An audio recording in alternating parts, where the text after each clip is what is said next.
सर्वांना हरिओम.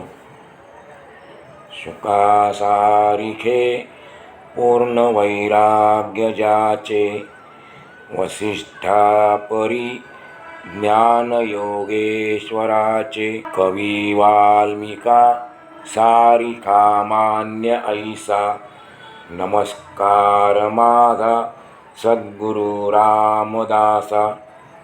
श्रीमद दासबोध दशक 6वा, त्यामध्ये आपण आज 6वा समास, त्याचं नाव आहे सृष्टिकथन, याचा थोडक्यात अभ्यास करणार आहोत. परमार्थाच्या दृष्टीने जगामध्ये माणसाचे फक्त 2च वर्ग आहेत. एक जाणते आणि दुसरे नेणते. जाणते पुरुष आत्मज्ञानी असतात, तर नेणते पुरुष मायाज्ञानी असतात, म्हणजे त्यांच्यावर मायेचा प्रभाव असतो. आत्मज्ञानी पुरुषांना ब्रह्मतत्वाचा साक्षात अनुभव येतो, तर अज्ञानी पुरुषांना प्रत्यक्ष माया प्रचितीस येते, म्हणजे मायेची प्रचिती, याचा अर्थ मायेचा अनुभव येतो, कारण ते मायेमध्येच अडकलेले असतात. दृश्यरूप असलेले हे जग अज्ञानी लोकांना कितीही खरे वाटले तरी ते तसे खरे नाही. ब्रह्माला त्याचा स्पर्शही होत नाही. हे सर्व सत्यच आहे, परंतु गंमत अशी आहे की ज्ञानी पुरुष ज्यावेळी अज्ञानी पुरुषांना ब्रह्म कसे आहे हे सांगू लागतो, त्यावेळी तो मायेचे एक एक लक्षण सांगत जातो आणि ब्रह्माच्या ठिकाणी ते लक्षण नाही असे सांगतो. याचा अभ्यास आपण मागच्याच म्हणजे 5व्या समासात केला होता. ब्रह्माचे वर्णन करताना आपल्याला ते मायेचा आधार सांगायला लागतं, आणि माया अशी अशी आहे आणि याच्या विरुद्ध ब्रह्म आहे असं त्यावर सांगायला लागतं. ब्रह्म कसं आहे? ब्रह्म नाम नसलेले, रूप नसलेले, क्रिया नसलेले, अपार, अप्रत्यक्ष, अलक्ष्य, निर्विकार, निराकार, निराभास, निर्गुण, निरुपाधिक, अविनाश, अव्यक्त, वर्णहीन, अकर्ता आणि अद्वैत आहे असे ब्रह्माचे वर्णन करावे लागते. या सृष्टिकथन समासामध्ये स्वामीजींनी हे जग मिथ्या आहे, भासमान आहे, हे मत पुन्हा मांडले आहे. खऱ्या खोट्याचे मिश्रण त्याला मिथ्या असे म्हणतात. मिथ्या म्हणजे फक्त खोटं नाही, खरं आणि खोटं यांचं मिश्रण जे आहे त्याला शास्त्रामध्ये मिथ्या असे म्हटलेलं आहे. ज्ञानी पुरुषाला जगत परमात्म स्वरूप दिसते, तर अज्ञानी पुरुषाला तेच जगत दृश्यरूप दिसते. अर्थात दोघांच्या भूमिकेवरून पाहिल्यास दोघांचे अनुभव खरेच आहेत, पण पहिला अनुभव ज्ञानी पुरुषांचा यथार्थ आहे, तर दुसरा अनुभव अज्ञानी पुरुषांचा अयथार्थ आहे. आणि म्हणूनच अज्ञानी मनुष्याने सध्याचा अनुभव हाताशी धरून ज्ञानी पुरुषाच्या मदतीने व सारासार विचाराने आत्मज्ञानी व्हावे असा श्री समर्थ माऊली उपदेश करीत आहेत. एक चाणाक्ष चतुरश्रोता स्वामीजींना प्रश्न विचारतो की सृष्टी निर्माण होण्यापूर्वी ब्रह्म असते, त्यावेळी सृष्टीचा मागमूससुद्धा नसतो. आता सृष्टी दिसत आहे, मग ती सत्य आहे की मिथ्या आहे ते मला सांगा. आपण सर्वज्ञ आहात, स्वामी आहात. माझा प्रश्न सोडवावा, माझ्या शंकेचे निरसन करावे. त्यावेळी सर्वज्ञ आणि उदार वक्ता म्हणजेच समर्थ माऊली म्हणाले की या प्रश्नाचे उत्तर आता ऐकावे. एकाने प्रश्न विचारला की त्याच्या माध्यमातून सर्वांच्या शंकेचं निरसन होत असतं. हा प्रश्न विचारलेला आहे का नाही, पण आता त्याचं उत्तर आपल्याला सर्वांना आपली शंका हलवण्याची योग्य ठरेल. भगवान श्रीकृष्ण गीतेच्या 15व्या अध्यायातील 7व्या श्लोकातून सांगतात. सर्वांनी त्या प्रश्नाचं उत्तर ऐकायला उत्सुकतेने तयार झाले तेव्हा भगवान त्याचं उदाहरण देतात. गीतेच्या 15व्या अध्यायामध्ये 7व्या श्लोकातून श्रीकृष्ण सांगतात, ममैवांशो जीवलोके जीवभूत सनातनः. म्हणजे या चराचर सृष्टीत माझाच सनातन अंश जीवरूपाने आला आहे. भगवंताच्या या बोलण्याने जगाला खरेपणा येतो, म्हणजे जग खरे वाटते. ज्या अर्थी भगवान सांगतात की जीव रूपाने आलेला आहे मनुष्य, त्या अर्थी ते खरं वाटतं. परंतु यदृष्टम तद नष्टम, म्हणजे जे दिसते ते नासते, त्याचा नाश होतो. या वचनाने जग खोटे ठरते. आता यामध्ये खरे खोटे कोणी ठरवायचे? खऱ्या खोट्याचा निवाडा कोणी करायचा? सत्य, सृष्टी सत्य आहे की मिथ्या, हे कोणी ठरवायचे? सृष्टीला सत्य म्हणावे तर तिचा नाश होतो, म्हणून तिला सत्य म्हणता येत नाही. बरे, ती खोटी आहे असे म्हणावे तर ती प्रत्यक्ष दिसते, म्हणून तिला खोटीसुद्धा म्हणता येत नाही. समर्थ म्हणतात, म्हणून आता ज्ञानी काय म्हणतात आणि अज्ञानी काय म्हणतात ते सांगतो. तुम्ही सर्वांनी काळजीपूर्वक ऐका. जगामध्ये कितीतरी माणसे आहेत, त्यापैकी काही ज्ञानी तर काही अज्ञानी आहेत. त्यांच्या मनामध्ये, विचारांमध्ये फरक पडतो, म्हणून समाधान होत नाही. प्रथम अज्ञानी लोकांचे मत काय आहे ते ऐका. अतिशय सुंदर विषय आहे. आपल्या थोडा कठीण वाटेल, पण लक्ष एक आपल्याला तो विषय सहज समजेल, कारण स्वामींची भाषा एकदम सोपी आहे. साध्या सोप्या शब्दामध्ये त्यांनी या ग्रंथाची रचना केलेली आहे. अज्ञानी लोकांचे मत काय आहे ते ऐका. ते म्हणतात, हे विश्व, हे जग शाश्वत आहे, सत्य आहे. देव, धर्म, तीर्थ, व्रत हे सगळे सत्य आहे. तेव्हा ज्ञानी सर्वज्ञांचा राजा म्हणतो की मूर्खस्य प्रतिमा पूजा, म्हणजे मूर्ख किंवा अज्ञानी माणसांसाठी मूर्तीपूजा असते. आपल्याला समर्थांनी सारासार विचार करायला शिकवलेला आहे. योग्य आणि अयोग्य, चूक आणि बरोबर हे निवडायला शिकवलेलं आहे. समर्थ हा जो विषय मांडतात आहेत तो नीट लक्षपूर्वक ऐकायचं, आणि आता आपलं मत बदलेल. समर्थ काय म्हणतात? ज्ञानी पुरुषांचा, सर्वज्ञांचा राजा काय म्हणतो? मूर्खस्य प्रतिमा पूजा, म्हणजे मूर्ख किंवा अज्ञानी माणसांसाठी मूर्तीपूजा असते. आपणही मूर्तीपूजा करतो. मग स्वामी म्हणतात ते आपण योग्य रीतीने विचार करून स्वीकारायचं आहे. या विश्वाचा नाश झाला तरी जे जसे आहे तसे शिल्लक राहते, त्याला ब्रह्म म्हणतात. स्वतःच्या अनुभवाच्या ज्ञानावर तो ज्ञानी पुरुष पैज मारण्यासाठी देखील तयार असतो. त्याच्या मताला पुष्टी देण्यासाठी तो पैज मारण्यासाठी तयार असतो. हे ऐकून, ज्ञानी पुरुषाचे मत ऐकून अज्ञानी मनुष्य म्हणतो की जर सगळेच विश्व मिथ्या आहे तर मग तू स्नान संध्या का करतोस? प्रश्न किती योग्य आहेत बघा. ज्ञानी पुरुषाला अज्ञानी पुरुष म्हणतो की हे जर सगळे विश्व मिथ्या आहे तर मग तू स्नान संध्या का करतोस? गुरूंचे भजन का करतोस? तीर्थयात्रा करीत का बरे फिरतोस? या प्रश्नाला ज्ञानी पुरुष एका श्लोकातून उत्तर देतो. तीर्थे तीर्थे निर्मलम ब्रह्मवृंदम वृंदे वृंदे तत्वचिंतानुवादा वादे वादे जायती तत्वबोधा बोधे बोधे भासते चंद्रचूडा. म्हणजे निरनिराळ्या तीर्थांमध्ये पवित्र ब्राह्मणांचे समुदाय असतात. त्यांच्यात आपापसामध्ये तत्त्वज्ञानाची चर्चा चालते.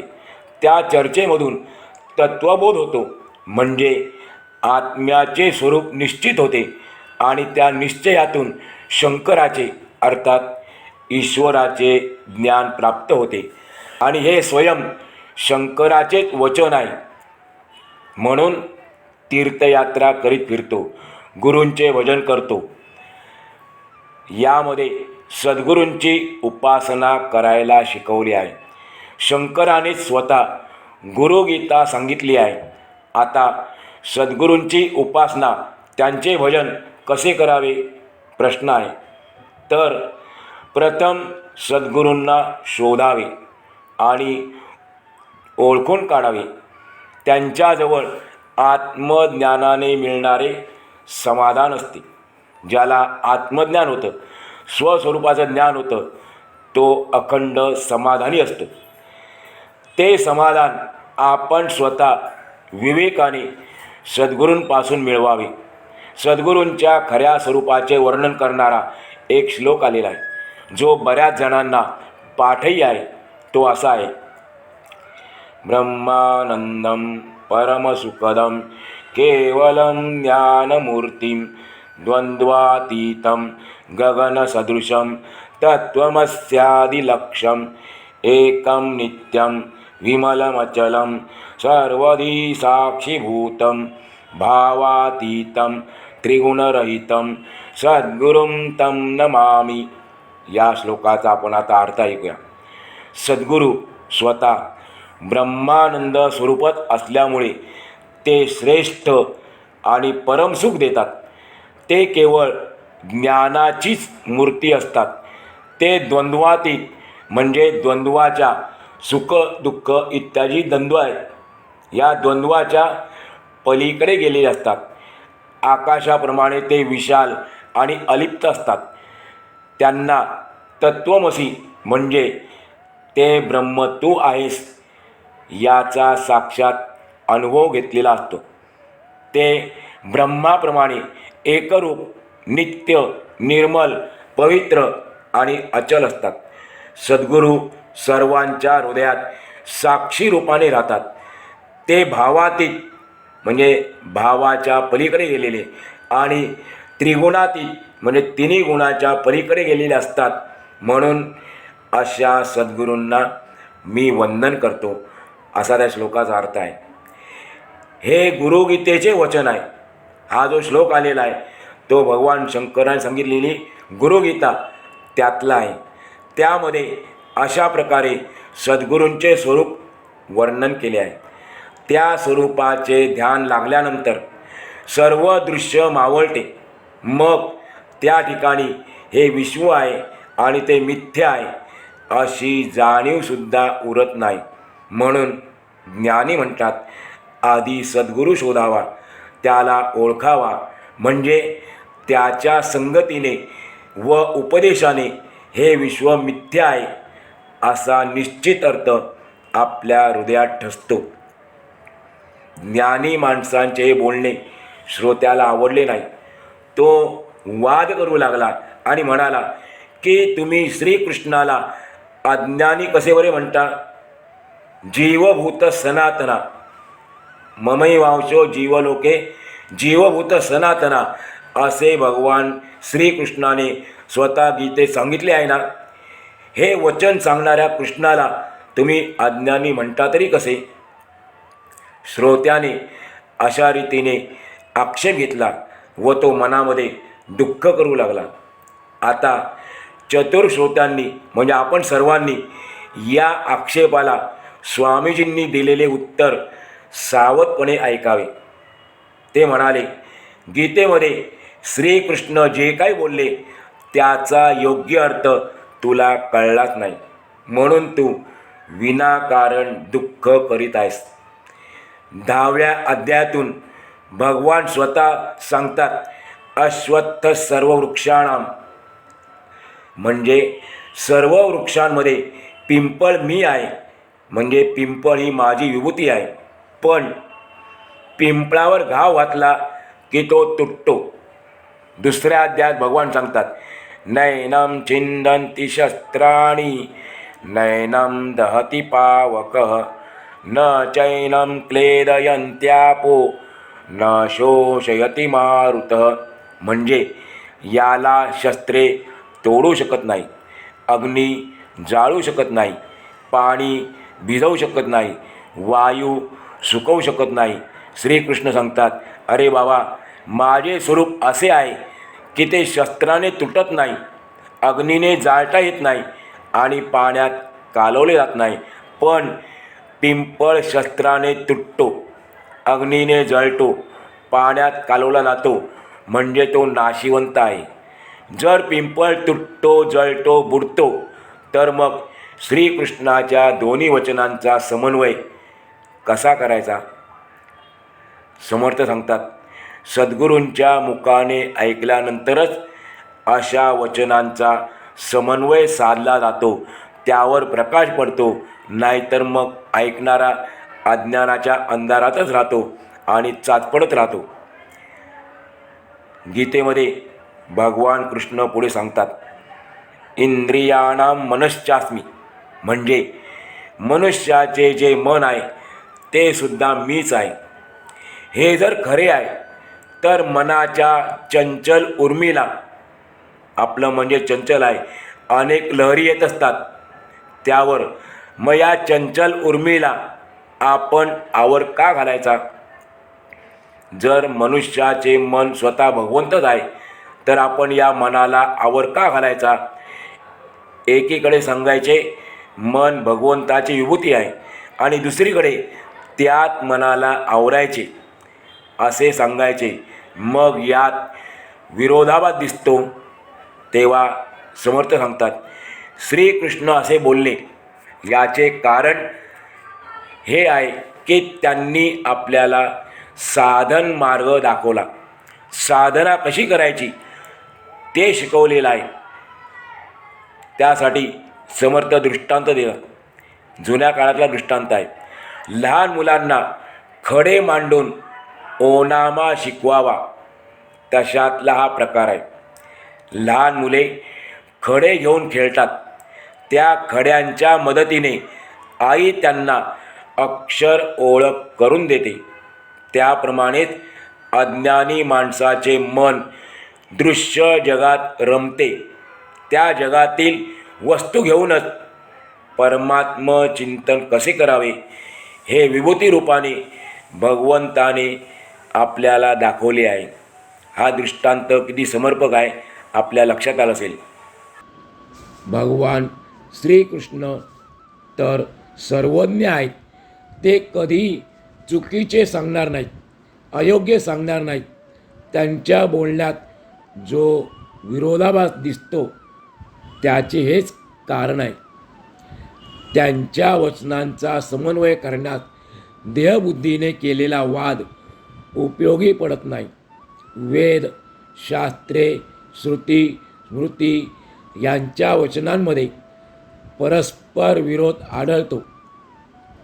अशावेळी सद्गुरूंच्या वचनानेच त्यांचा समन्वय कसा करावा हे बरोबर कळते. वेद, शास्त्रे यांच्यातील मतभेद, भांडणे शस्त्राने तोडता येत नाहीत.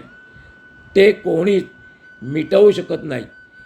कल्पांतापर्यंत प्रयत्न केला तरी एका सद्गुरूंशिवाय, साधू पुरुषांशिवाय त्याचा निवाडा करता येत नाही.